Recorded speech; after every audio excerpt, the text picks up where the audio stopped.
Dr. King, to apply now the bus boycott and the general feeling that one finds here in Montgomery to the overall problem of white and black in the South, what has the boycott done aside from integrating buses in Montgomery? Have the relations between the whites and the blacks here improved? Have they improved, say, to the point where an interracial approach to school integration could be attempted? Or, Dr. King, and this is an important question, has your method, has the boycott, brought perhaps still more bitterness? At points, I think it has. Very frankly, I think there is a great deal of bitterness. However, I would say that this is something of a necessary phase of the evolution of the transition. Channels of communication are temporarily closed, but I don't think this is permanent. This is the response that you always get in a moment of social change. Privileged classes rarely ever give up privileges without strong resistance.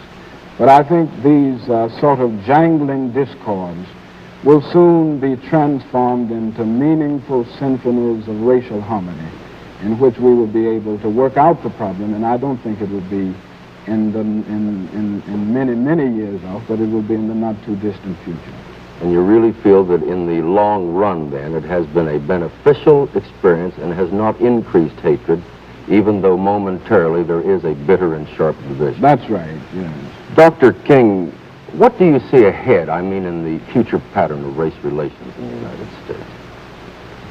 Well, I'm quite hopeful about the future pattern of race relations. I realize that there will be difficulties, and the reactionaries of the white South will make it more difficult in order to get to this goal of integration. But I think there are other things at work which will defeat all barriers in the long run. For instance, that is increasing industrialization and concomitant urbanization. These things will inevitably undermine the folk ways of white supremacy. The white South, or many persons, young white men, are good businessmen, and they see that bigotry is a very costly thing.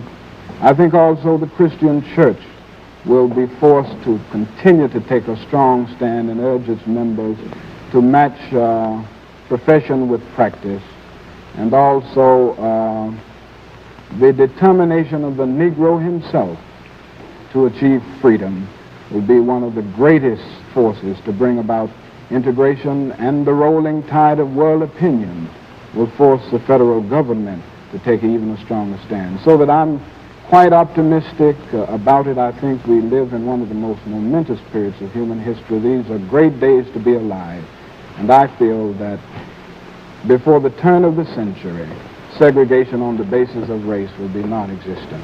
Thank you, Dr. King.